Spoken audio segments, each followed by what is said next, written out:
program for this. In betting, it's the same thing. In fighting, it's the same thing. You want to watch these fighters. You want to see how they're carrying themselves in camp. You want to see how their movement is, week to week, what they look like during the media days, what they look like at, the weight cuts. It all matters. I think it all adds up. What's up, blue collar? Blue collar, my guy. Blue collar. Blue collar. What's that parlay you got? Because you left me last live stream questioning, and that's why it's important for us to disagree a lot, because I like when I leave my own live streams questioning. I'm like, damn, this dude brought up a good point. Shit. Well, was it the Garcia or was it a UK fight? If you shit on Puello Arroyo, I know, man. It's crazy, right? Both, dude, same. I didn't want to say it. Yeah, no, I feel you, King. All right, Tommy. I'd rather get choked out. Well, you're a wizard. You're a choke out king. Tommy just hit me up. All right, Tommy's joining. Ready when you are. He won't know that we've been on for an hour. I guess we're just gonna go for a while. Ready when. I'm done for the day. All I got to do is eat a steak.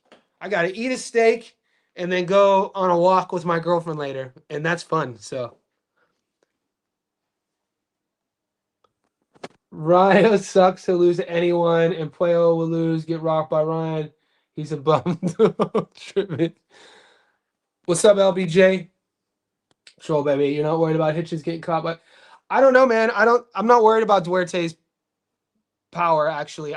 When I look at this matchup, when you look at, and I know you're talking to PJ, when you're looking at the stylistic matchup, it's hard to just say what Oscar does really well without saying what Hitchins does really well. Now, if Hitchins just stood there with his hands down and took a shot, of course I'd be worried. But what Richardson does really well is his jab and his speed and his timing.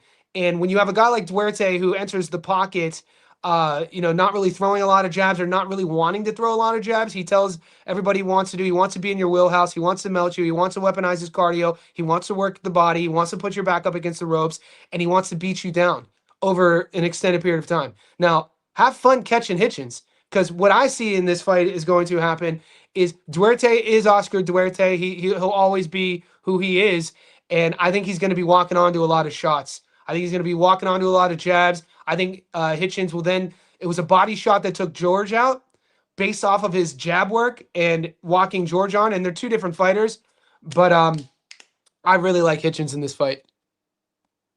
Watching the darkness close in got to be sketchy, though. Oh, true. Real sketchy. Nick, we got real sketchy. You know what? You got to pick something.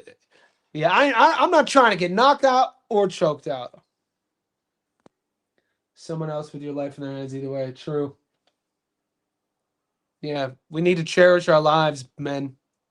Life is play. Remember that.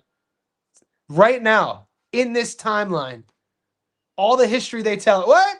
Hold that thought. We got the big fella. We are live. You're live, Tommy Rano. What up, dude? Didn't we say 7:30? Am I losing my mind?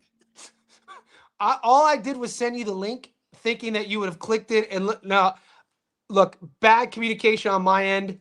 I booked in all the. I did doing 3 lives this week with 3 guests, okay, and I booked them all in at the same time. One lives in London, one lives in New York, one lives in Texas. So I just didn't clarify. But you're here now. You're here now. All right, let's go. Yeah, so the boys, this is Tommy Randone. If you're not following Tommy and Paulie's Big Fight Breakdown on YouTube, do that. I'll put the link in the show notes. Also on Instagram, Tommy Randone and Paulie Malinagi's Big Fight Breakdown. You guys should know Tommy by now. He's a friend of the show. Tommy, Big Fight Forecast. Big Fight Forecast. Come on. I'll put the link in the show. I just watched the your latest episode with you and Paulie. The end of it was interesting. Paulie really doesn't like Mario, does he? Oh, bro. So there is a biased agenda there, which it's tough to get around that, right? So and that's why I said I'm going to make the boys listen though. A lot of the boys listen to that. I said that, you know what? I'm not betting this one heavy, Johnny. I'm not doing it. I said it for Jump Street. And you know what? Who knows? When I'm watching it live, maybe I'll change my mind because obviously a fight is a lot more fun to have action on, right? So I already bet the undercard pretty heavy. I might sprinkle something on, but you know what? If I'm not sure, like I'm not in this one, I'm going to go Barrios because he's a plus 200. The odds are really, Tom, I'm going to bring the odds up. I thought by now they would have shifted. I guess maybe the movement will happen after the weigh-ins, you think? But they've stayed pretty steady all week. Okay. Yeah. Is that what you're seeing on your other? Yeah, I had around I had about maybe one app was one plus 190, one was plus 198. Yeah, so we'll talk about it real quick. So right now, Barrios on the money line is a plus 205, and Garcia is $1.43, meaning 43% return, which I think is what, a minus 550. Yeah, I think it's a minus 550. I'm learning how to do both, by the way, because these are Australian odds. Now, if you're Team Ryan, both sides of the picture are good odds, whether you want them by knockout or points. You're in plus money on both sides. Team Ryan. Yeah, I mean all four results. Same thing with Barrios. The crazy odds for the decision and the knockout. So it's just about making the right call, right? But yeah, Brian's just so unreliable to me, bro. I mean, even now he looks at some of the videos that I'm seeing. He doesn't look, dialed. He doesn't. Yeah, he looks a little drained. No. yeah. No, this is something I was looking at, and then another weird thing with Ryan, like, I'm sure you could remember your fight camps. I'm sure you could remember every single fight. Yeah. The announcer. This guy, did you pay attention to social media a couple days ago when this live streamer got slapped? Yeah. Dean the Great is his name. Yep. He's kind of like a pseudo live streamer, pseudo boxer sort of guy. He gets slapped and then he gets elbowed by a former UFC fighter. Ryan Garcia just yesterday in Vegas did a skit mimicking that during fight week. 72 hours out from a fight, mate. See, I thought you were going to tell me the opposite, John. I thought you were going to tell me that Ryan Garcia didn't know anything about it. And then I would say, oh, shit, maybe he is dialed in. Of course, not only does he know about it, but he's got to benefit from it, right? I'm going to play.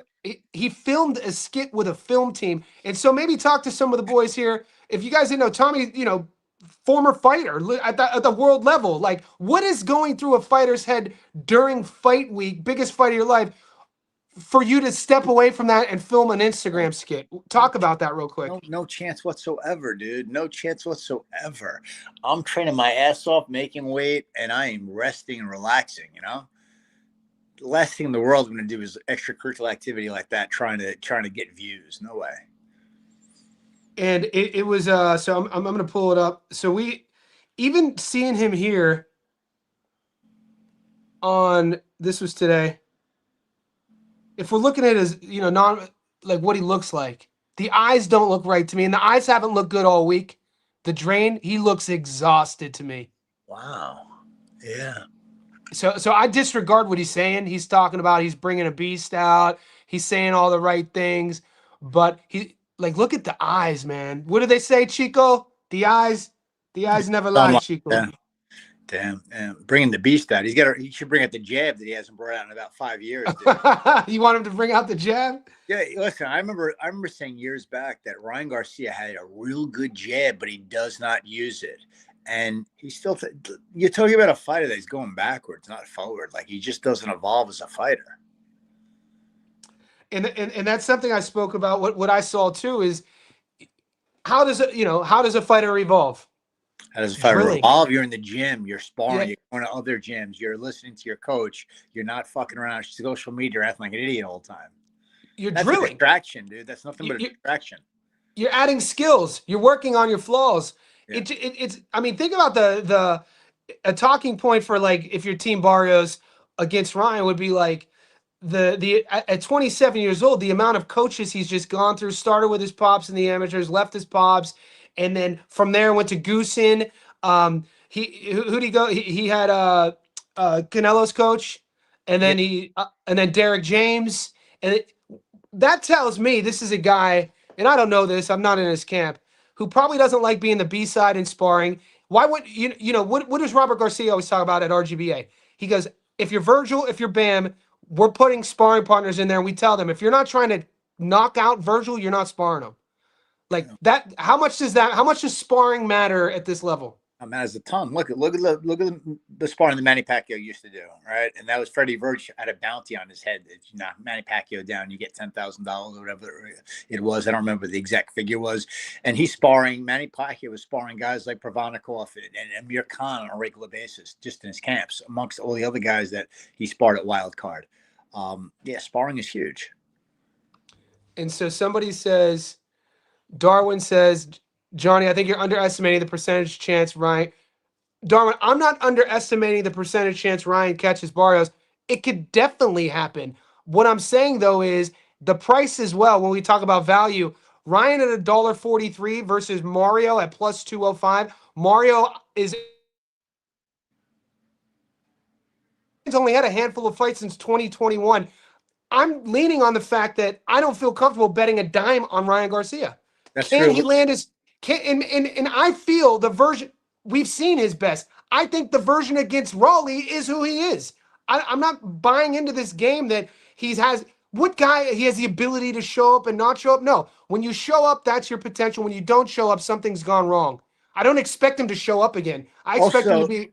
Johnny's being overlooked that Barrios has been at welterweight. This is going to be his 7th fight at welterweight, right? This is Ryan's big boy. 2nd fight at welterweight. Second. Yeah, and second fight at welterweight. He looked awful against Rowley in his first fight at welterweight. And listen, Ryan was a very big 135-pounder. Then he was a big 140. You don't have that size advantage at 147. And now he's only in his 2nd fight there. Size matters too. Weight class exists for a reason. I don't know, dude. I mean, it's really what it comes down to in this fight for me. There are so many factors to consider, and it's no different than the Liam Wood Warrington fight, because we don't know exactly what we're going to get there either, because you're talking about two guys with a ton of mileage, and for Wood there's a lot of inactivity, and we don't know what either guy has left, so that's a tricky one as well. This one, these guys, yes, they're in their prime. And look at that size difference. Yeah, these guys are in their prime. But the difference is, with Wood and Warrington, they're going to come to fight and give whatever they have left. Even if they're not firing on all cylinders anymore, they're going to give their best. And whoever's got better punch resistance probably wins that fight, right? Yeah. Now, with Ryan, I mean, he looked so awful against Rowley. He looked so awful against a guy that he's a major, major favorite over. He literally was there to survive. He was there making a silent agreement to go 12 rounds. For Rowley's part, if you actually watch that fight again, Rowley played it smart. I never viewed him as a guy with a boxing IQ. I actually viewed him as a moron. All right. So I said, this guy has no boxing IQ. I knew that Pitbull was going to knock him out because Rowley can't fight him backing up. And he walked right into Davis's counter left hand on that occasion when he got knocked out in his first loss. Running on his front foot too. Yeah. So in my opinion, I thought going into that fight, I said, this fight ends their knockout one way or the other, but there is no way that Rowley could win except by knockout. How wrong was I? Because Ryan threw 9 punches in 12 rounds. As pitiful as Haney's performance was, everybody forgot about that immediately because Ryan went out there and put on an even worse performance in the main event. And it's how unwilling, the lack of effort. Effort isn't people act like effort is a choice all the time. It can be a choice, but a lot of times effort is related to preparation.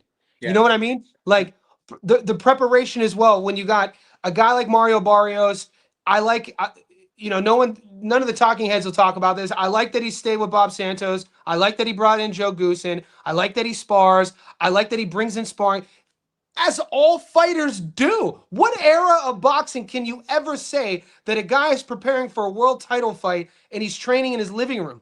Yeah, man. Well, you know what? Bringing in Goosen is interesting because Goosen knows a lot about Ryan Garcia, and that got under Ryan's skin, as you saw in the press conference initially. He was the same old Ryan, just butthurt over it. Dude, grow up already, bro. This is boxing. This is a sport and a business, and Goosen made a business decision. and that's it.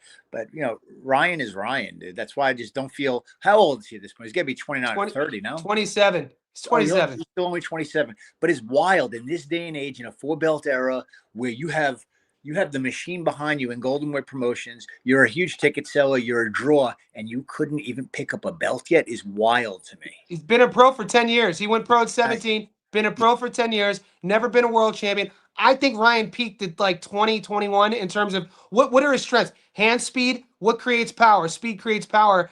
I think he peaked. He already peaked. I think we've seen the best of him. Now, is Barrios? Is Barrios not flawed? No, Barrios is super flawed. That's not what I'm saying. But once again, a value play. You get a world champion at plus 205 who has the size advantage, who's durable. I mean, we're talking value. I love Barrios on the money line. He's my dog of the week. There's some good. I remember when Ryan was first coming up, I thought to myself, because he was a rock star. He's selling a lot of tickets. He was getting casuals involved. I have friends and clients that don't even follow boxing. I do personal training, and just because they box in a gym doesn't mean that they follow the sport. They don't. Exactly. And I have casuals of all kinds texting me about Ryan Garcia, and I'm saying, wow, this guy's going to move the needle a little bit.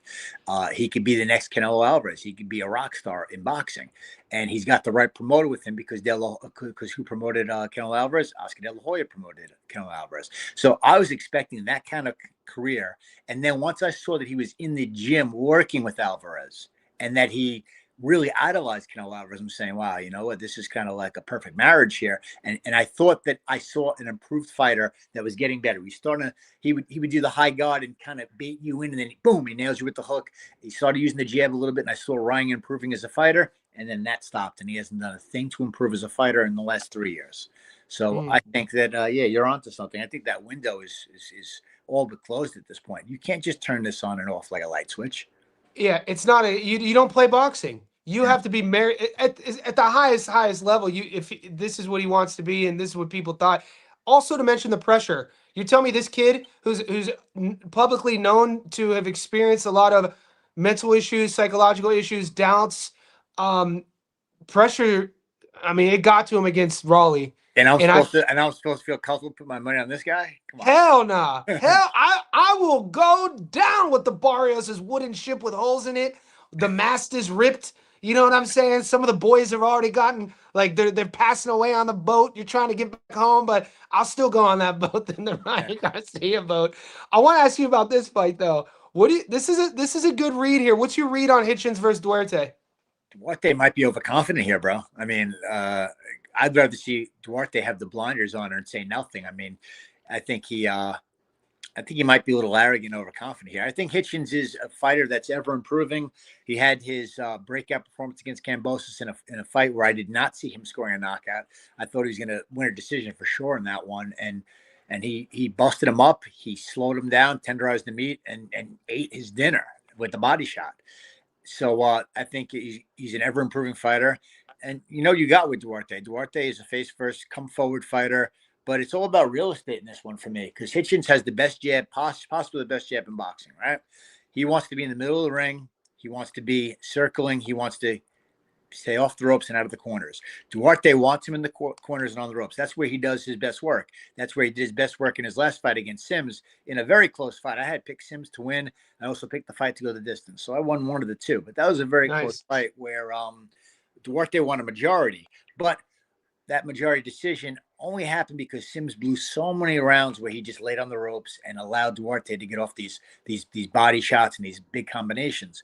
Duarte needs you to cooperate with him. So it comes down to, does Hitchins keep this action in the middle of the ring? If he does, he plays with Duarte. Even an outside possibility, maybe he stops him late, because Duarte cannot fight backing up. And if Hitchins can manage to back this guy up, it could get interesting.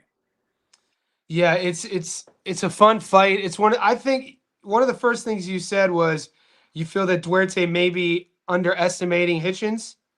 Potentially by his behavior at the press conference today, by calling a pussy at the press conference. Yeah. And, I mean, I was a little taken back by that.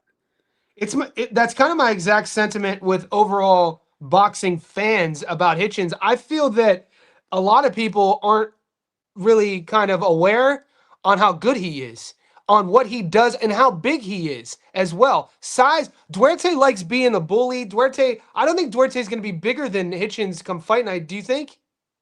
No, he's top heavy, Johnny. He's top Yeah, heavy. he has no leg. He's He got got no no ass legs. to him. He He's got no ass to him. Yeah, he's got no legs. It's all back muscle and arms and chest and shoulders. He was able to bully Kenny Sims. He kept Kenny on the ropes the whole time. And Sims, a good enough boxer in his own right, felt that he could win a fight like in the 1980s, staying on the back ropes and just countering like that. But optics with judges in this era, it doesn't look good. And I picked Kenny in that fight too. And in his hometown. So shout out to Oscar going to Chicago, it didn't sound like he was the B-side because that was a pro-Mexican crowd there. And he got the win. He did what he had to do. I wasn't that impressed though with how he sets his offense up. He tells the entire world what he wants to do. Yeah. Not a lot of diversity in what he wants to do on the offensive side. Yeah, and he wasn't dealing with that kind of jab that he's gonna be dealing with Saturday night. I mean, a long jab, and a hard jab. It's crispy. It's clean. And it's Johnny, accurate. it's busy. It's tough to get a read on that. To get a read and the timing on that, he'll pop that jab and a whip, boom, boom. It's just a whip. It's a whip. Yeah, It's whipping you in the mouth over and over again. I love to see. I'm a simple man, dude. You give me a good jab, which we don't see it a lot, which is crazy. You don't see a real good jab, and he uses the entire ring, and he has speed, and he's more confident. I was telling the boys this. I was like, coming off, fill in the gap. It was George. It had to be somebody. Richardson knocks him out, stops him, gets his rope viral moment. He's already a confident dude. Yeah. I think we're going to see an even better version of Hitchins because what happens with a guy who everybody knows they have the tools, everybody knows they have these gifts, but if he's lacking confidence, he doesn't know. But yeah. what happens when he does know now? He knows now.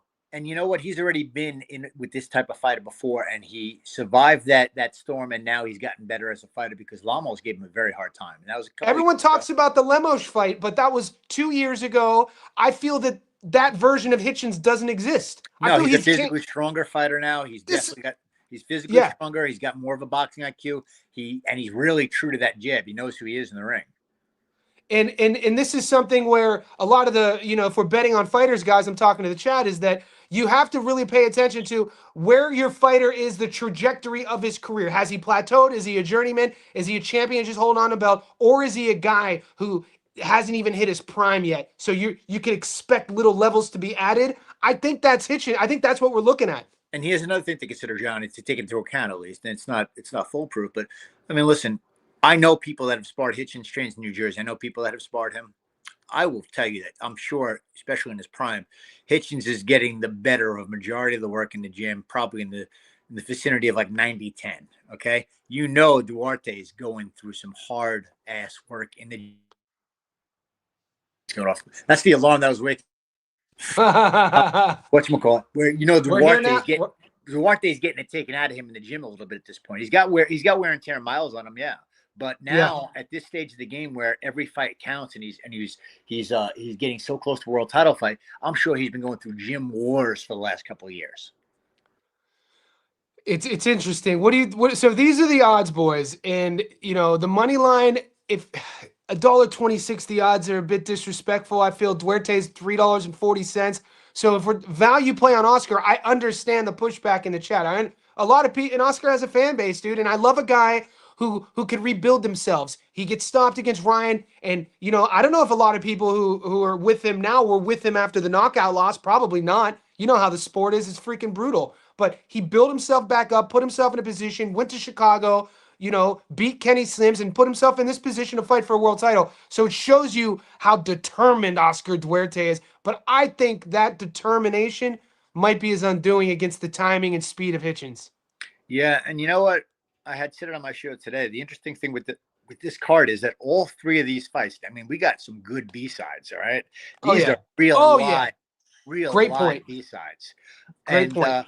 And listen, we have some really good A-sides, Frank Martin, I'm high on Frank Martin. I've always been high on Frank Martin. I'll go as far as saying that it might be Tank Davis's best victory. When he fought him, he was undefeated at 19-0. Just because he didn't have the name recognition doesn't mean that he wasn't a super dangerous opponent. And I believe he was up or down by 1 round on the scorecards. The fight was very competitive, and Tank caught him. Tank does what he does the second half of the fight. Tank's dangerous 7-12, and that was Frank's big first time on a big stage. Okay, so that I'm sure bothered him a little bit. Took some time off, came back from 35 to 140 now, and he looks a lot stronger, looks a lot more confident. He's with Buddy McGirt. And I think Martin's a problem too. I think Martin is going to be a problem for a lot of people at 140 pounds. I agree. We talked about it earlier on the chat about their first fight camp together. Frank fought Rancis, and a lot of, and look, no shade on Wu. Wu Albright, man, he's a good boxer. He knows how to operate in there. Probably the better resume. Not a, Philly guy, tough. I think he's a Philly guy. I know he spars in Philly. I think he might be a Philly guy. He's a Philly, Jersey guy. I'm not sure exactly where he's from. Yeah. He's fought in Jersey and Philly most of his career. Yeah, dude, he knows how to move around a ring, and he a little bit more power than people give him credit. It's his jab for me if he's going to be successful. But you could have put anybody in front of Frank Martin in his last fight, whether it was Rancis Barthélemy or in that energy that we saw in Frank was going to be the same thing. And I think that is the same thing I just said about Duarte about being able to rebuild himself. You get Frank, get stopped. First loss in his career, changes camps, goes to McGirt, looks amazing against Rancis. This is his second camp with McGirt. I love that matchup.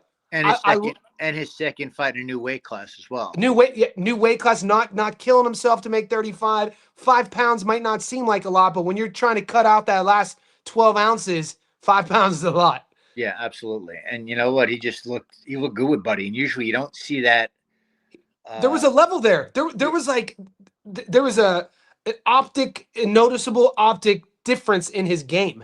Yeah, it was and he got him in the 4th round too. Traditionally, Martin is a bit of a slow starter. Martin takes a round or two to warm up. He didn't do a lot in those first couple of rounds, but it wasn't that he wasn't doing much the couple of rounds. I saw what he was doing. It wasn't a matter of what he was doing. It was a matter of just the little angles, the little subtle turns, the glove defense, the head movement, just like he was trying a couple of different things those first couple of rounds and getting comfortable. And then he started letting the hands go in the 3rd round. And again, he didn't deviate away from the things that he started doing, which is getting the constant angles and turning, using the jab, parrying punches, moving his head and countering, and then boom, he changes levels a lot too. So that's how he set that knockout up. For me, when we're talking about odds, I think this is a 50-50 fight. I really do. I'm a fan of Albright. Look at who he's fought. Look who he's been in there with. Fought Keyshawn really tough. Beat the brakes off of his brother. And Virgil Ortiz. I mean, I'm sorry. His other loss was to Ortiz from Massachusetts. Jermaine. And Jermaine, super technical guy. That's a problem that a lot of people can't solve, and it's a testament to how good Keyshawn is. You know what I'm saying? Yeah. But same thing with Keyshawn. This version of Keyshawn is we get to watch in this era. This is why our sport's the best sport in real time. Watching these guys level up. We watch Frank Martin level up. If Nahir Albright is a finished product, which I kind of think he is at this stage of the game, that's not a bad thing. I think being a plus 280 is disrespectful to Nahir. I think it should be a coin toss, and I think this fight's flying under the radar. But I think Frank Martin is the one who still has room to elevate. He picks up the sport late. Didn't have really an amateur career. I even think the knockout loss to Tank was a lack of experience thing. When he bit, there's a moment in the 2nd or 3rd where Frank bites heavy. I know you're talking about on a feint, and Tank winked at him kinda, and he was like, he got him. And it's that. It's those little nuances in the sport, which if you've never boxed before, come with experience. And when you're in there with a guy like Tank, who's been fighting his whole life, and he sees that, he's waiting. He already set the trap. Yeah. And also, listen, as a backup, Johnny, I see this fight going the distance all day as well. I like distance here. Listen, Albright has never been stopped. To my knowledge, he's never been dropped. And you do not only go the distance with Keyshawn Davis, but go the distance and fight him tooth and nail and buzz him a couple of times, and you're very competitive on the scorecard. Competitive. Majority decision. So if Davis couldn't get rid of him, then this guy's not getting rid of him. Martin is not getting rid of him. Martin does not punch like Keyshawn Davis. He also doesn't punch he doesn't have the intentions. Keyshawn's trying to get rid of you every single round. And he's accurate. Keyshawn's accuracy too. Keyshawn places punches. He'll put a punch, and that doesn't get spoken about enough. That just shows you how I put Keyshawn at the top of the mountain. Oh yeah, he's a beast. With 13 fights, the guy's. It's insane. It's insane. But I think everybody wants to see a guy who's 20-0. He's only got 20 fights. He's only got 22 fights. Sometimes the guy just passes the eyeball test, and you don't need to see a whole lot of him to know this guy is the goods.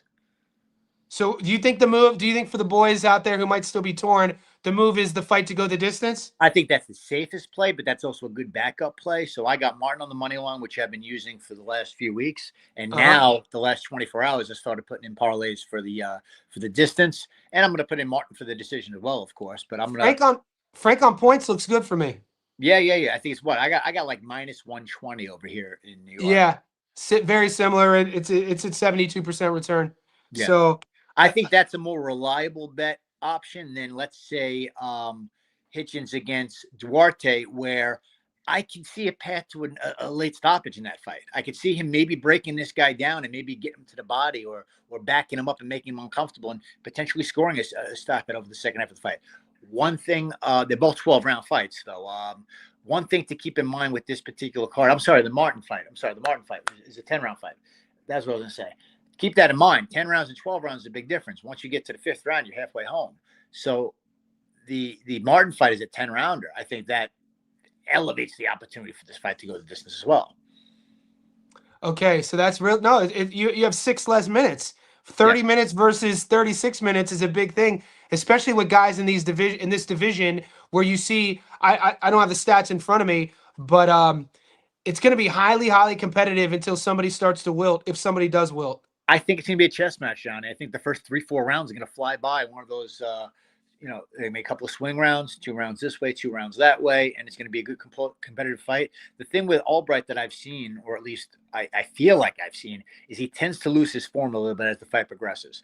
He doesn't lose his balls or his heart. I mean, he's out there throwing, but now he's starting to wing his shots a little more. He's leaving more openings for counters. Not quite as defensively responsible.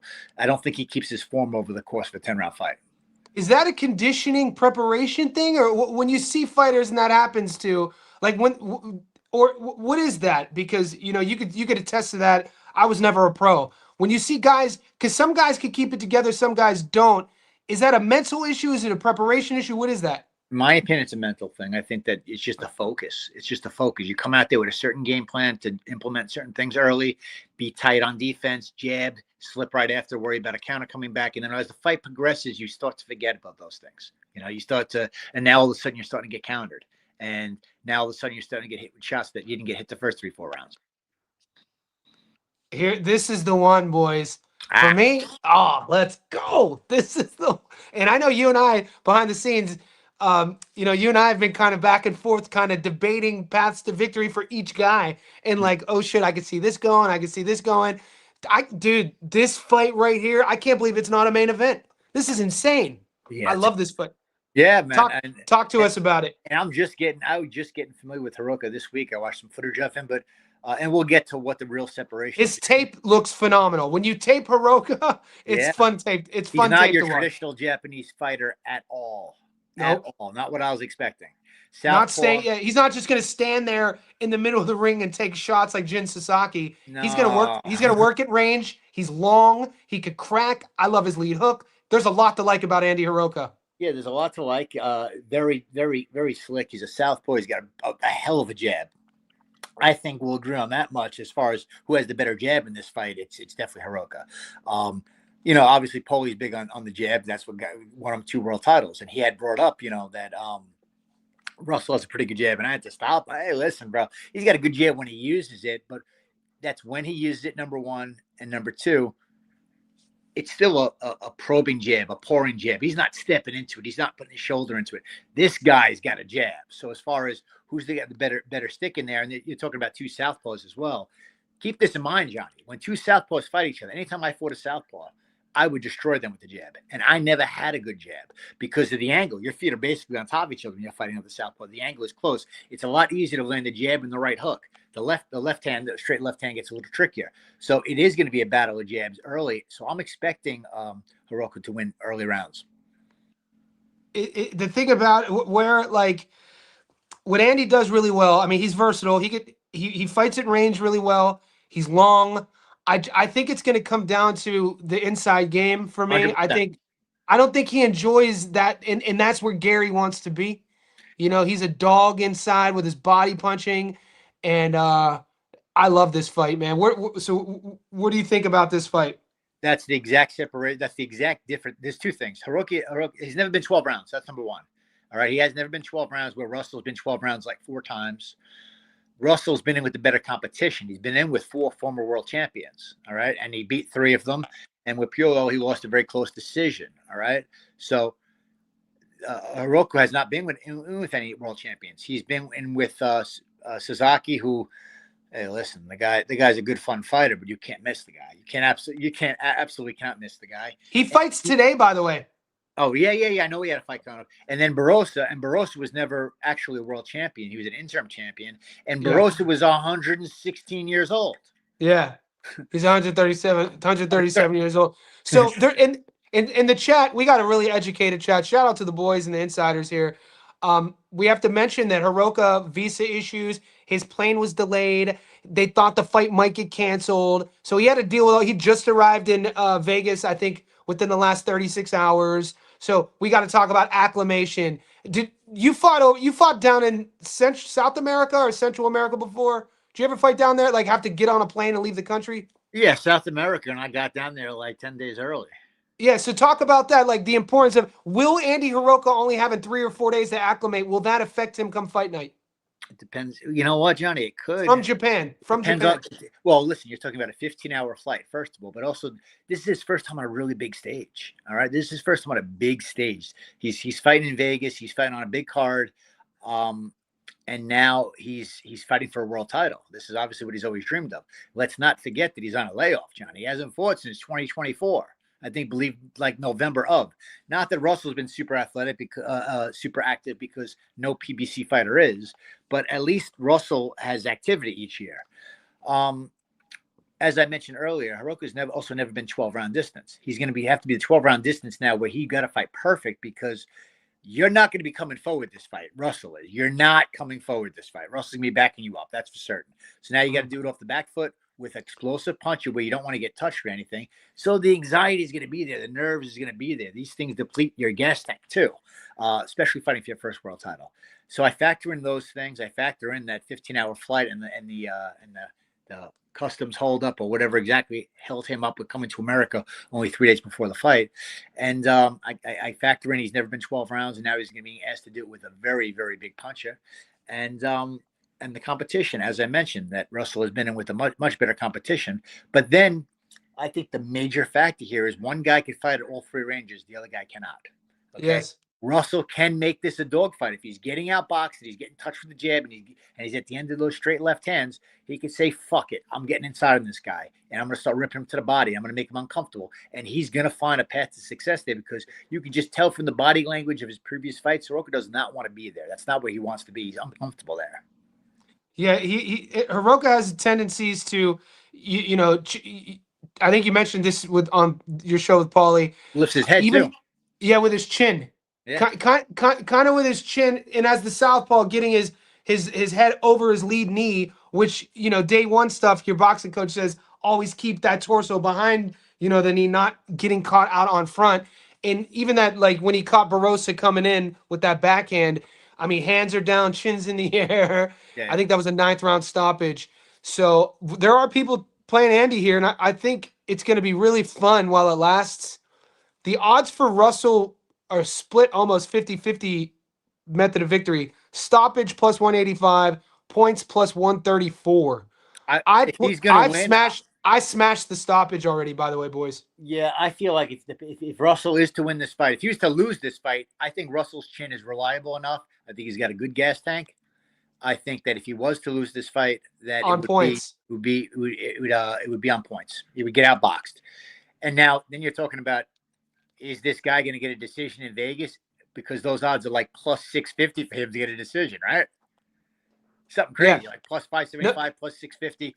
Yeah. And as far as Russell goes, I'm saying to myself, you know what? It's not going to be the easiest fight to win on the scorecards, but I could see him wearing this guy down and making him uncomfortable, because there's so many question marks about this guy. Traditionally, like Johnny, there's certain fighters, certain breeds of fighters, or ethnicities or nationalities, I should say. As soon as I hear a guy is Cuban, I mean, that means something, right? The skill set there. There's a boxing IQ there. As soon as I hear a guy is from Ukraine, I'm like, oh, well, to go along with that skill set is going to be a huge pair of balls that's going to fight through everything, right? Yeah. I think the Japanese fighters now, and we're seeing better and better Japanese fighters. They have several world champions. They have some superstars in Nakatani and Inoue. And I think a Japanese fighter is not only talented, but extremely, extremely tough. Okay. Yes, So brave. I Like they checked that fight. box immediately. I don't Yeah, know that about this guy. So that's the yeah. question mark here. And this is something you got to ask yourself too, boys. Is that over time doing these, talking to people, some people put credence towards the amateur having an amateur pedigree, some don't, and I don't care which side you choose, but do your research on Gary Antoine Russell and look at his pedigree. Yes. Look at this kid when he was prepped for this. He was made for this. He comes from a fighting family. I don't see much on Hiraoka's resume. I would be quite shocked if his pedigree was even comparable in preparation to fight for world title. Gary Antoine Russell was made to fight for world titles. Don't get it twisted. This is what he was made to do. Um, I think Hiraoka. I think he's going to be a level below. I think he's going to be. Gary Russell is also coming off a fight against a southpaw. It's a battle of southpaws. He also just fought Venezuela, who's a southpaw, right? Well, Alberto Puello was a southpaw. He went 12, dude. People try to shake. Alberto Puello's a motherfucker, dude. He is a tough out for anybody at the. Dude, I thought he beat. I thought he beat Matias. I thought he actually. Yeah, dude. I thought, dude, I put a Puello up there with similar to, I talked to the boys about it, Sandro Martin. These sort of guys who aren't going to, jump off the paper, but they're tough at night at the office. They do a lot of the little things really, really well. Sometimes they lose close rounds. But, going into the Puello fight, he was 17-0, 17 knockouts, super inactive, being marketed as an 100% knockout to win ratio. He was up. I had him up 4-1 going into the sixth. And I felt like he just made a tactical mistake on his energy output. If to me it looked like he stopped punching and he got comfortable and he was cruising a bit and then he lost a close fight. That version against Rio, that was like, all right, I fucked up. I'm about to remind everybody who I am. Mm-hmm. They gonna learn today. Like, you know what I mean? Like that's what I saw. Plus, he had the experience of going 12 rounds. He had never gone 12 rounds before, right? So he was 7-0 with 17 knockouts. Now he's actually had to go the distance, 12-round distance twice in back-to-back fights, right? So with southpaws. So you also wonder, like, listen, he's still got a knockout mentality. So he's probably like fiending for a knockout in this fight now. Like, I'm not trying to go the distance a third fight in a row. I got to knock this boy out. I think so. And we haven't seen Hiraoka since 2024. That was the Ismael Barroso fight. Now, when we think about the champions at 40, you got Dalton Smith at 40. You got Shakur now, who holds 2 of the belts. You got the other 2 fighting. You got Richardson Hitchins, and you got Gary Antoine Russell, a great division, very top heavy. Where do you rank Gary Antoine Russell among the champions?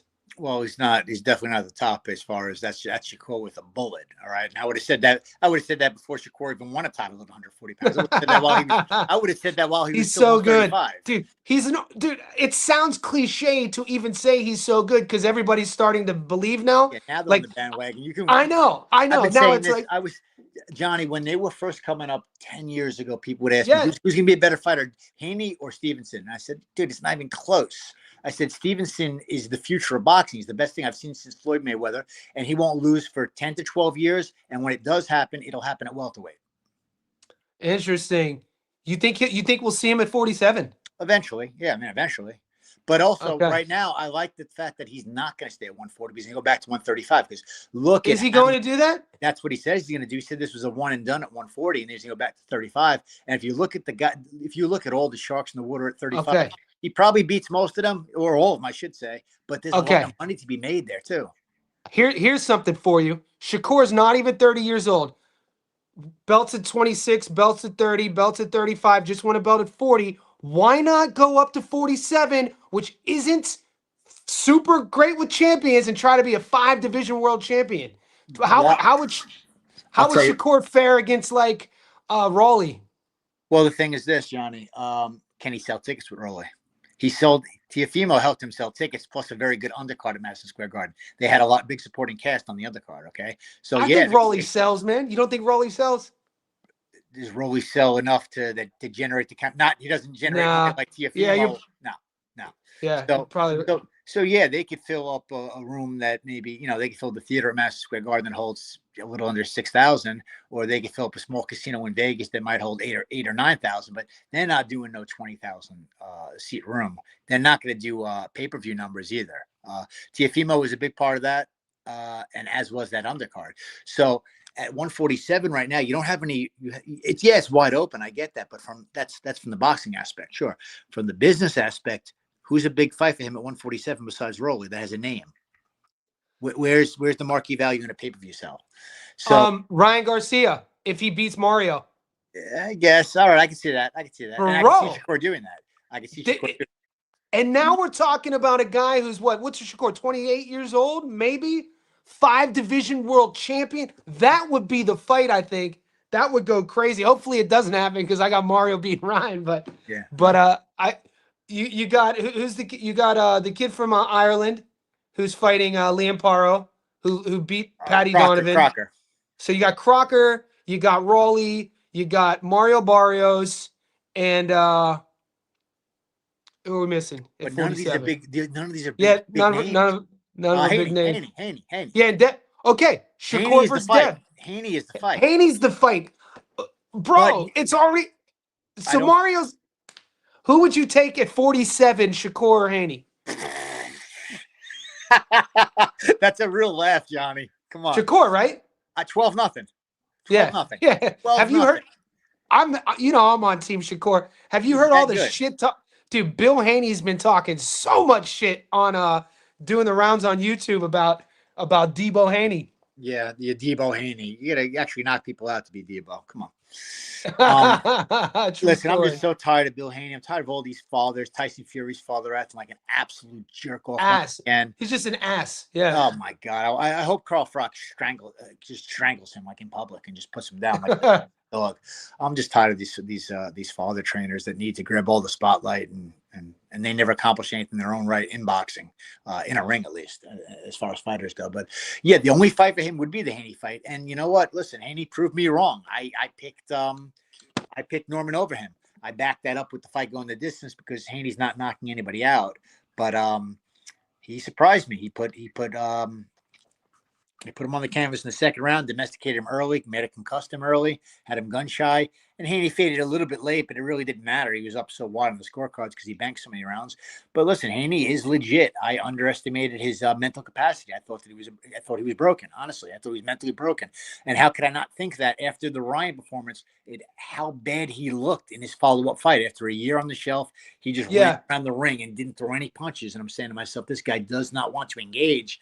And he had never fought a welterweight before. He always enjoyed those size advantages. And now he's got to fight Brian Norman, who's a real welterweight, who's getting better by the fight. Everything was pointing in the direction where Norman win. And listen, Haney did his thing, and my hats off to him.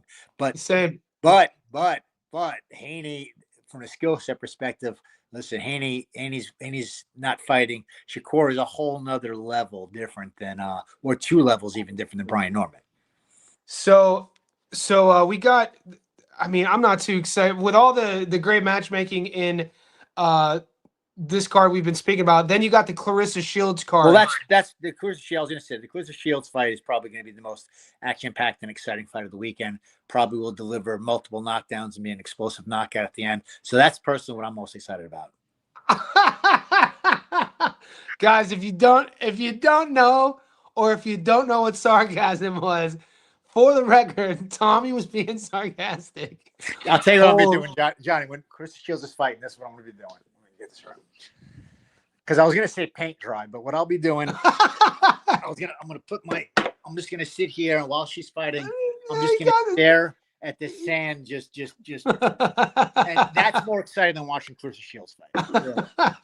Do you think she wins on points? Of course she wins on points. She's not stopping this girl. This girl, they know each other well.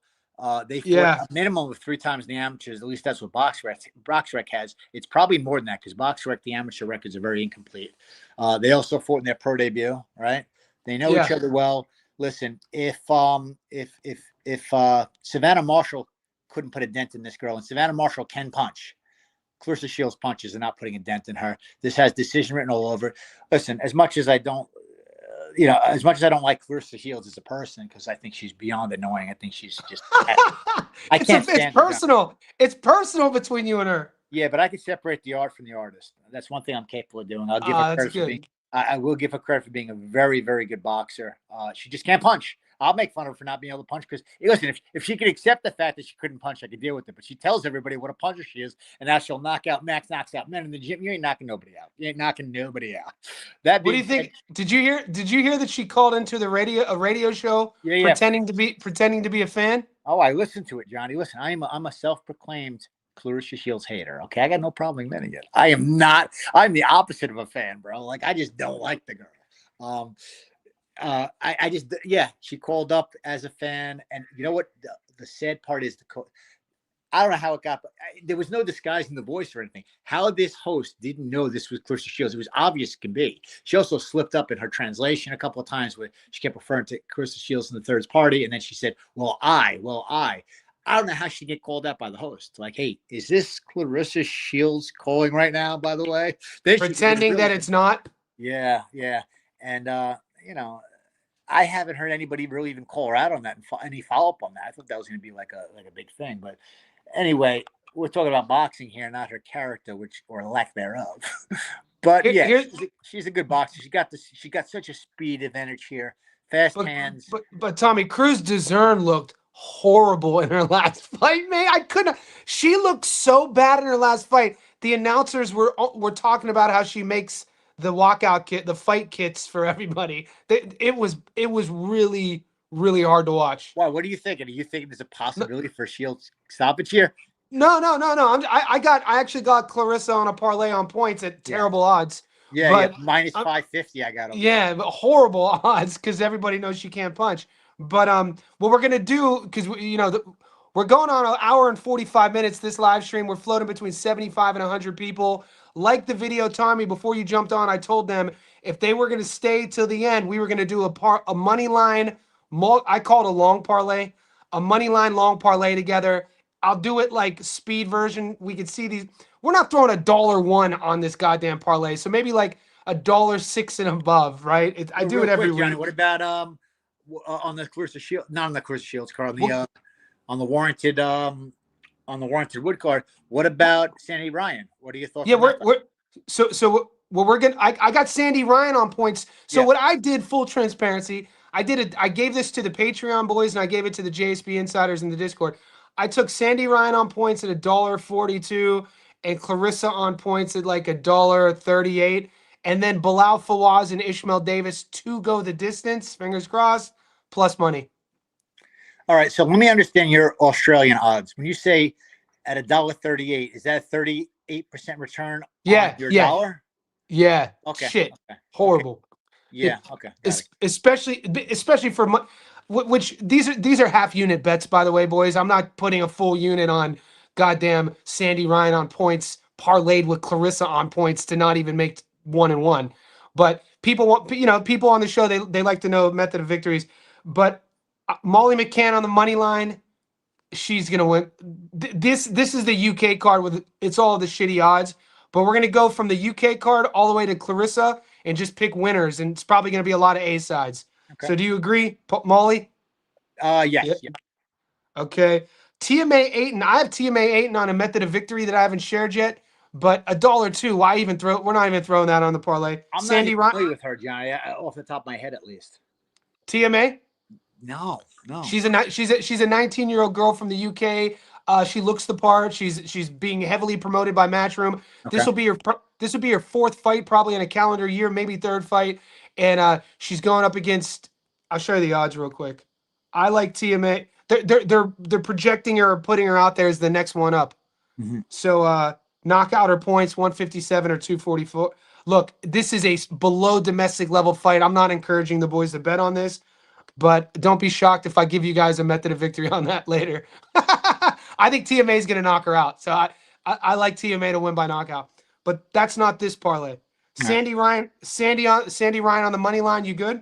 Yeah, I mean, I got her on points. But yeah, if you're sticking money lines here, yeah. Okay, do you want to – so I put Bilal Fawaz and Josh Warrington on a separate ticket, and I parlayed both dogs, and I got plus 600. So I'm leaving those two alone. Who do you like in those two fights? You're not going to like my answer, Johnny. Yeah. Ishmael Davis is probably the logical answer. Are you going And I'll opposite? tell you why, though.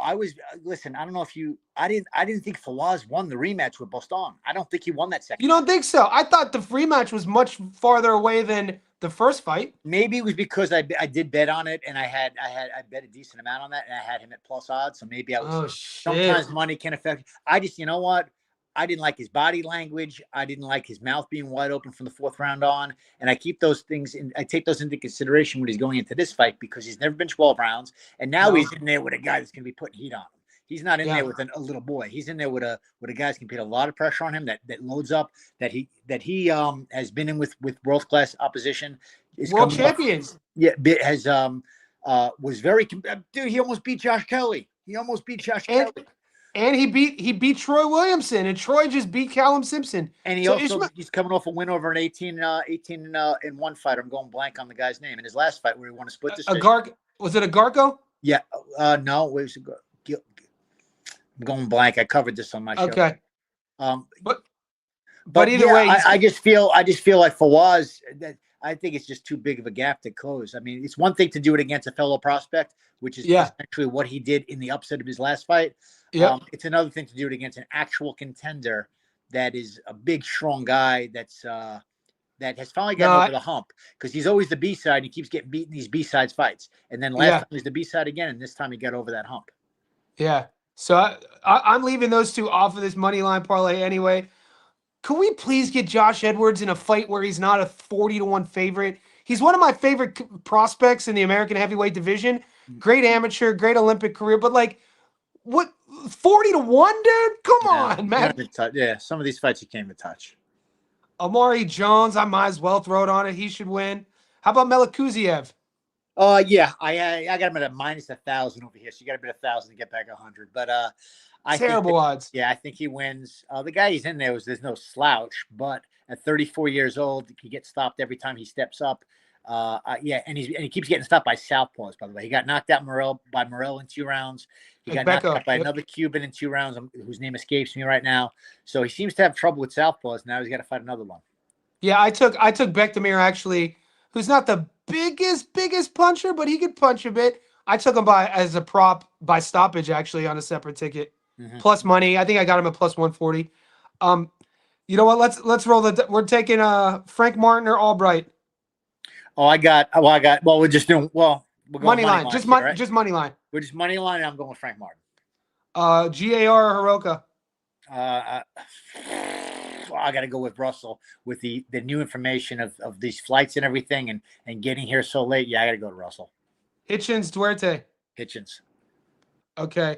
I'm going to leave. The reason why I'm not touching Barrios Garcia is because I have Barrios as my dog of the week. And it could destroy your entire parlay. Yeah, you could do all that work for nothing. Yeah, exactly. So this is why I tried teaching the strategy. I don't like, if I'm taking plus money dogs, they're on their own freaking ticket. You know what I mean?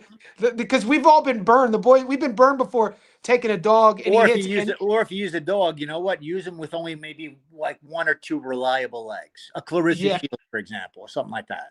So in the last and only time, because I made an adjustment in my betting strategy, I got burned was last April. I did a 2-leg. I took a dog at plus 440 that hit on the undercard of Caleb Plant and Resendez, and I put Caleb Plant at $1.20 on that ticket. So I'm sick. To this day, I'm sick, dude. Never again betting on Caleb Plant. And but lesson learned, and that's never happened. So since then, I only take my dogs and I put them full unit, FULL unit, not FOOL unit. Now help me out, Johnny, real quick. What is a half a unit and a unit? Okay, so like if I'm betting, like traditionally, I'll bet like my average bet might be $100. Okay. So if my average bet is $100, my half unit will be 50. Okay, some guys bet. Okay. Yeah. So whatever your average is, 10, 25. The point is for the boys in the chat is to have strategies. Don't just be fucking picking numbers out the air. Listen, betting strategies is sometimes more important than there's a science to everything, Johnny. And you have to have betting strategies. This is what I tell them. Yeah, man. I mean, betting strategy sometimes is maybe it can be just as important. Listen, you can know everything about boxing, and you got 7 fights, and you get 7 of them, 6 of them right, and you made no money because you got 1 wrong because upsets happen in boxing. And sometimes you don't get the desired result. Maybe you're certain that there will absolutely not be this fight's going the distance. Neither one of these guys have ever been stopped. They have 70 fights in between them, and then all of a sudden you get a knockout, and you say, "Oh well, Yeah. that just cooked my entire parlay." That's why I do Yeah. multiple parlays, and I have strategies, and that comes with experience. That comes with making Yeah. a lot of bets. You know, you got Yeah. to figure out. That's right. Yeah. That's right. And it's a learning. I've learned a lot from you over the last 6 months about long-term betting, like not just impulsively making a Long-term parlay. investing, Johnny. Yeah, long term. But like not just like Instagram. impulsively getting week to week action. Like Yeah, listen, it's have patience. everybody wants instant gratification, all right? And listen, you know what? If I see a parlay and all of a sudden, because as you know, I like to bet with plus odds. I try to put all my parlays for plus odds, right? And if there's a fight and that fight might not be for a month, but I see Dubois over Harper and I say, my God, at minus 480, this is a lock. And those change my odds from my parlay goes from a minus 160 to a plus 130. Hey, dude, I'm gonna wait it out. I'm gonna use Dubois for the money line, and I'm looking at as like an investment. Do you know Price Taylor versus James Evans? No, I do not. Oh, are we just doing a D-Gen odds play here? Because Yeah, dive in. Yeah. I mean, I didn't want to. I did 9 fights on because we did 2 shows this week. The second show comes out tomorrow morning. I'm D-Genning it. I'm gonna D-Gen it, boys. Yeah, we did 9 fights, but we did the 9 big ones. We did the five on the Garcia card, the four TV fights, and then the one that you just mentioned with the minus 1,000. And then we got Clarissa Shields, and then we did the Warrington Wood fight, the Fawaz fight, and there's one other one, the Ishmael Davis Fawaz fight. Oh, and the what's her face, the female fight on the Clarissa Shields on the UK undercard. Yeah, Ryan. Sandy. Yeah, Sandy Ryan. Sandy Ryan. Yeah, so I left it at that. Yeah. Okay, boys, this is the 11-leg long parlay. I'm not this. I'll post this on YouTube and I'll post it in the Patreon. Plus 276. I mean, let's go. We got Molly McCann, Sandy Ryan, Amari Jones, Melkuziev, The Ghost, GAR, Africa, Price Taylor, Teeny, Overton, and Shields. I actually like Atif Overton. I follow him on Instagram.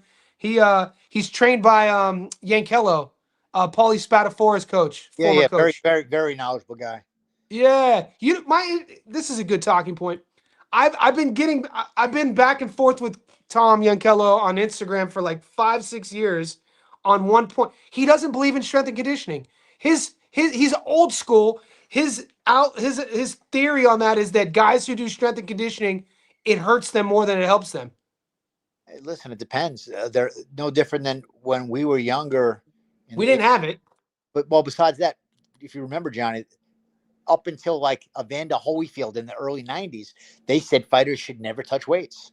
Isn't that crazy though?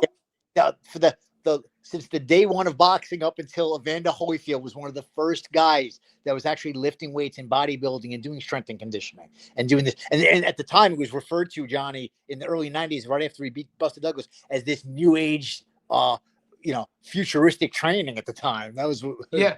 Right.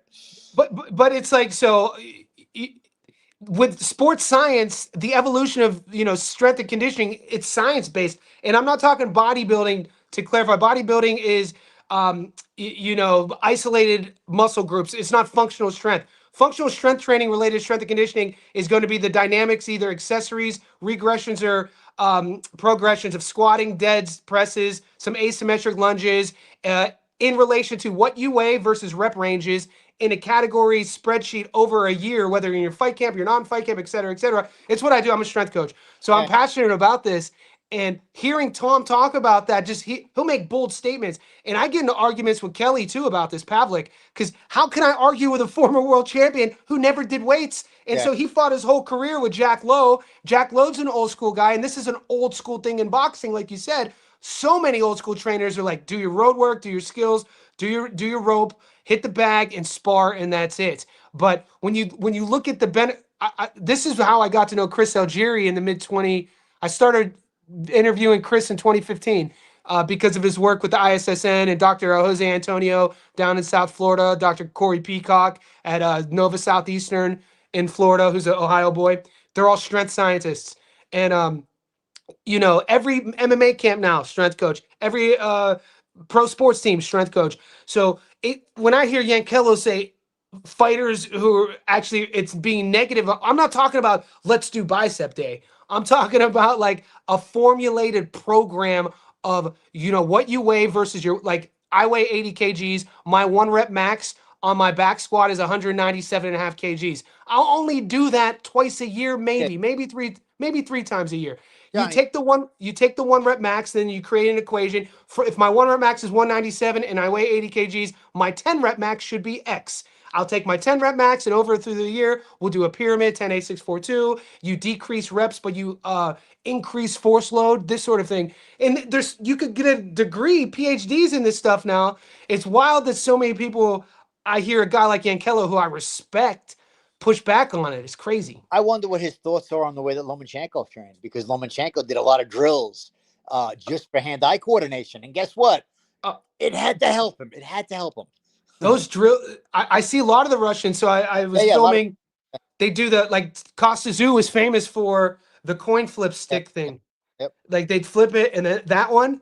Tim Zhu does it a lot. Or like these. Did your coach ever have you do these ones? Yeah, I always did that. Yeah. It's like a bar trick. You stack. Usyk does. Yeah. Oh yeah. But I mean, I wonder what his opinion would be about a guy like Lomachenko and some of the unorthodox methods of training that he did, because it was all for hand-eye coordination, reflexes, anticipation, and it all worked. Because I mean, have we ever seen a more reactive fighter than Lomachenko, more creative fighter than Lomachenko? I mean, he was a joy to watch, man. He was a joy to watch, man. Like that streak he went on of fighting world champions and making them quit on their stool is probably one of my favorite streaks that'll probably never. I think it was like 3 fighters in a row who in between rounds, and it's not even like they were getting the break speed off of them. They just knew how horrible they were against this dude's skills. And these are like, what was Nick Walters was like 42-0. Rigondeaux was like 30. Like these are like really good fighters. And then they find this kid who's like 9-0, who's just psychologically defeated them. Yeah. That's insane. Talk about a way to beat somebody. Yeah. Holy shit, Papachenko. Papachenko was something special. And you know what? He went. I mean, it's a shame to me because he beat Haney, and he should have been undisputed. He should have had that final moment of his career. And I know that ripped his heart out. Honestly, that ripped his heart out. And then he did the last fight against Kambosos. He went to Australia for his father. His father stopped him. He didn't want to more, and his father wanted him to go get one more title. And he went there. He did it, and then he retired. But for all intent and purposes, as soon as the Haney fight happened, you saw him crying in the dressing room on ESPN. And I mean, that was it. That his career ended that night with that verdict, okay? Which I felt was an unjust one. I thought he beat Haney. But even at that, Johnny, he was punching above his weight class. He had no business fighting these big guys. No, small. He stayed at 30, 26 and 30. He would have never lost a round. Okay? Yeah. But he chased greatness. But you could also see as he got older, the angles were not the same. He would make all these chest moves just to throw a jab. I mean, you saw when I look at him early days at 26 and 30, I'm like, oh my God. He was efficient. It was everything. It didn't look efficient at the time, but everything had purpose and it was clean. Yeah. I remember I stopped. My parents made me stop boxing when I was 15. And then it wasn't until I was 30 until I actually hit a heavy bag again. It was in Australia. And I remember watching Lomachenko on YouTube. This would have been like maybe 2012, 2010, like that. And I remember filming my first time hitting the heavy bag, thinking to myself, I'm not going to stop. I'm going to get better and better again. And then watching Loma on the heavy bag, and I thought to myself, I'm never hitting the heavy bag again. Like, what the fuck? Loma, I used to love watching him. We would just tap, and it was like, pop, pop. Oh my God, it's so beautiful to watch him hit the bag. When Chris fought Pacquiao, I think that Lomachenko was on that undercard, if I'm not mistaken.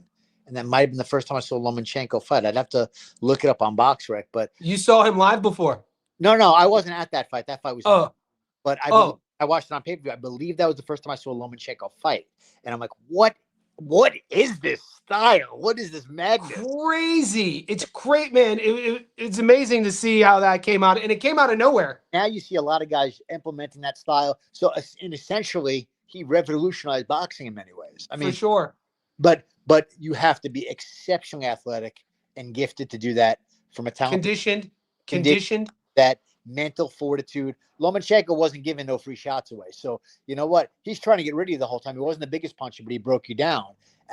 I think had he stayed again at 26-30, he would have knocked everybody dead. I mean, he would have never lost a fight. He really wouldn't have.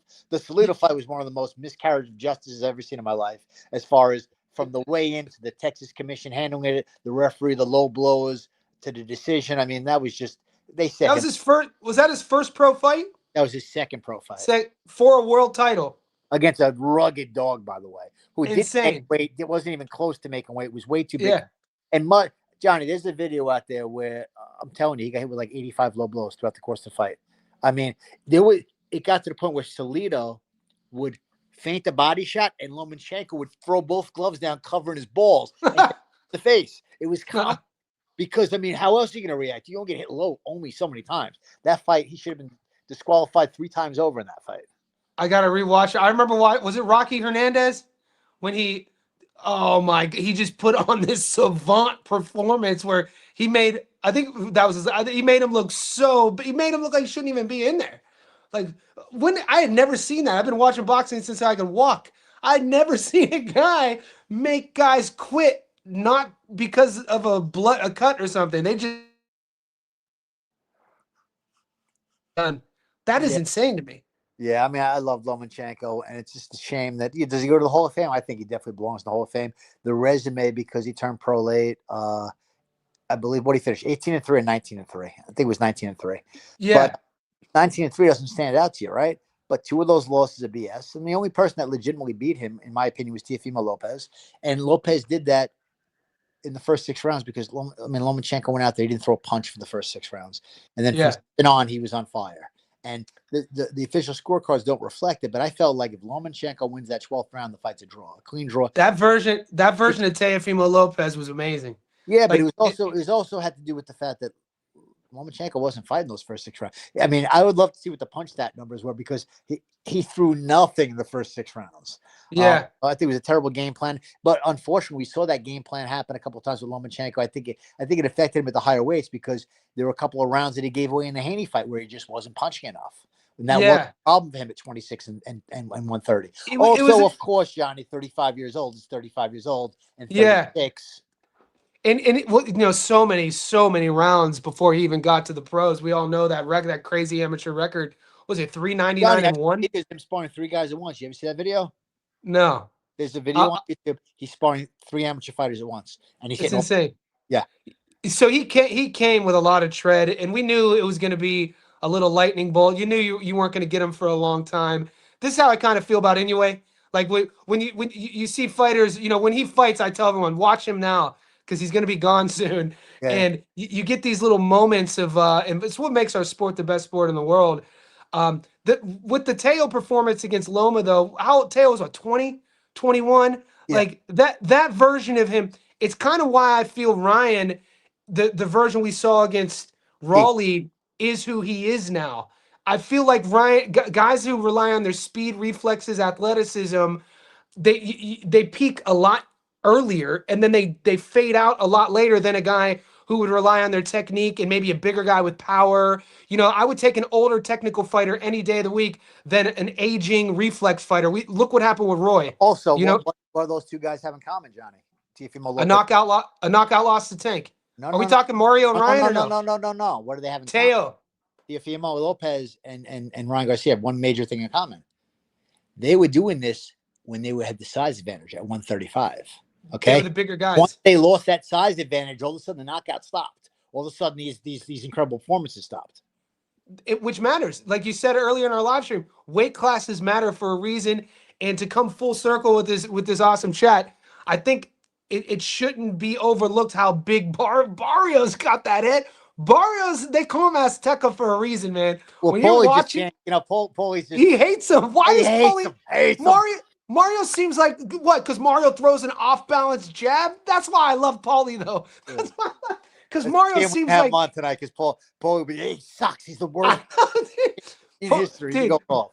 dude, Mario seems like the nicest, most disciplined dude as well. Listen, But I watched Paulie, a fight with Thurman, and when I do my dude, and listen, Thurman was trying to Thurman's a get rid of him. motherfucker, by the way. Thurman's a motherfucker, by Yeah, the way. Thurman still has that athleticism, still has power, and Thurman was trying to get rid of him for 12 rounds. Thurman broke his nose flat on his face, by the way, busted his Awful. eyes up, and this guy didn't go anywhere. Didn't go anywhere. So what's Ryan gonna? Ryan's gonna knock him out. Come on, I don't see I it. don't think so, man. But Paulie's reasoning though, he doesn't like the way he throws the jab. I love that about. Oh, well, you know what I love about Paulie is Paulie when he doesn't like you, and we've seen this with Who else?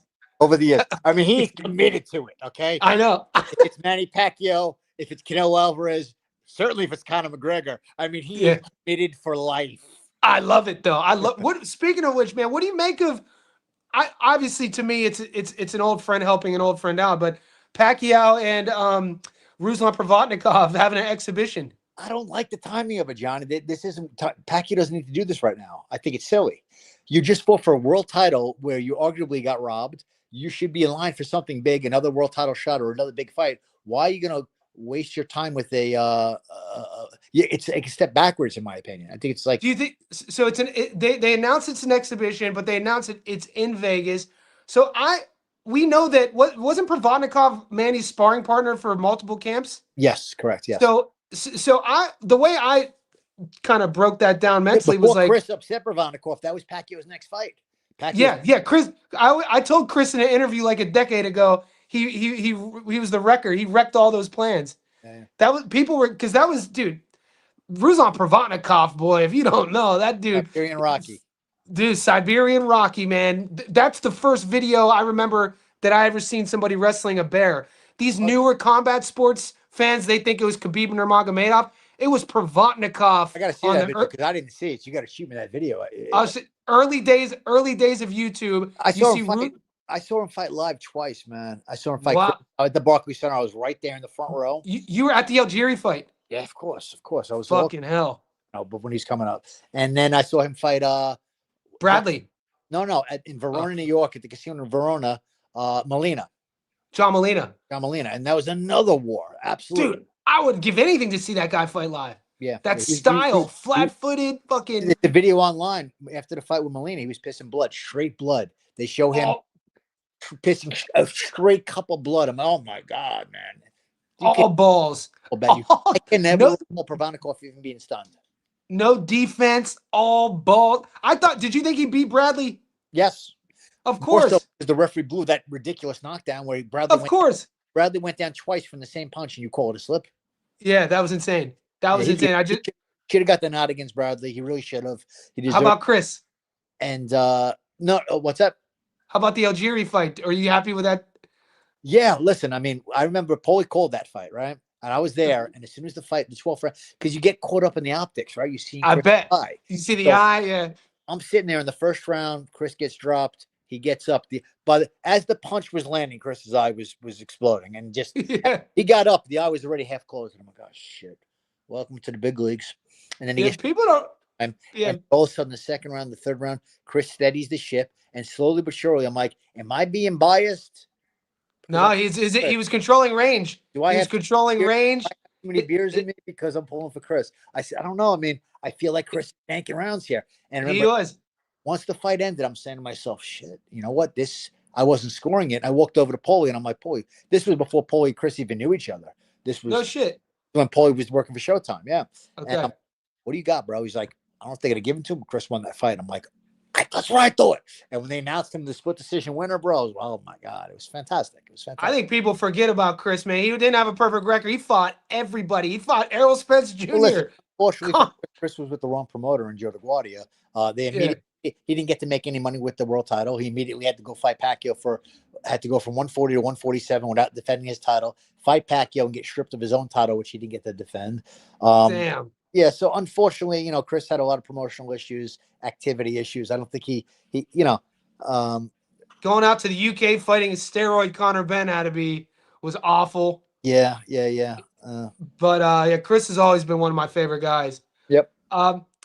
So back to, I think that, so Manny in my eyes this is going to be glorified sparring with his mate to give him money to prep him for another big fight, right? Don't you think Manny's probably that's the way because he had a decent dude. That 46-year-old version at 147 would have given a lot of guys at 147 right now issues because 147 isn't that sort of Now 147 is wide open now. I mean, that's really, what I mean. with the exception of Haney and Haney just arrived here because Yeah, I kind of wrote Haney off. I mean, I thought it same, was the next thing at 24 years old that Norman was the ever improving fighter. same. I drank the juice. I drank the Kool-Aid too, brother. I Yeah, did but too. oh wait, so now for watching the Cruiser Shields fight, by the way, imagine for watching it, I would be like, all right, Johnny, we're in round 7. All right, we're in round 7, and you know what? We're gonna win our bet. That's hilarious. I That's don't know how you exactly. are, but when I bet distance fights, I don't. A lot of times, I won't sit there and watch the whole fight. All of Yeah, a sudden, I get very. I'm like, you know what I'm gonna do? I can't watch the whole 6 distance. minutes. I need this. I'm gonna go do a quick food shopping. I come back. We're in round 6. I'm gonna hop in the shower. I'm gonna shave. I'd come out. We're around 9. Oh, you know what? I'm gonna go vacuum now. Like Yeah, I do. I dude, get very productive. bro. Round bet decision bets are the worst, man. Yeah. Because at least if you're betting for the knockout, you're at the edge of your seat. Let's end this bitch. Yeah. But if you're betting for points, it's such a negative way to watch a fight for Yeah. men. Like we have to. If we're betting points, we then have to watch a fight negatively. Because like when you never fought to win on points. You know what I'm saying? Like Well, it's a I mean, I didn't have the knockout mentality. I would drop a guy and be like, all right, there's a couple of points in my pocket. And then I would get up. And if he wasn't ready to go right away, I would just go right back to boxing. But yeah. guy. All right, so I haven't eaten yet today. This live stream's been fun. We ended up doing our hour. We did well. The live stream's 2 hours and 10 minutes. You popped on, I think, at the 40-minute mark. Dude, Sorry I was about the live. snoring, Johnny. I left you a voice message earlier. I'm like 7:30, right? You're like, all right, 7:30. Fucking hell, I got a lot going on, brother. I appreciate your time, though, Tommy. Absolutely. And I'll we'll see you do guys. it next month. We'll get Paulie on. We'll make it happen for the Fundora card. Let's do it. Sounds great. I'll leave you a message on WhatsApp. All right, bro. All right, Catch you brother. Be good. Bye. All right, boys. That was the longest live stream I've ever done. Anybody still on? It says 70 of you guys are still on. Any questions on that long parlay? That was insane. That was fun. Hopefully you guys enjoyed that.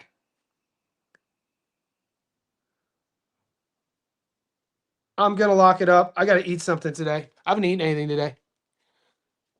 You guys are beasts.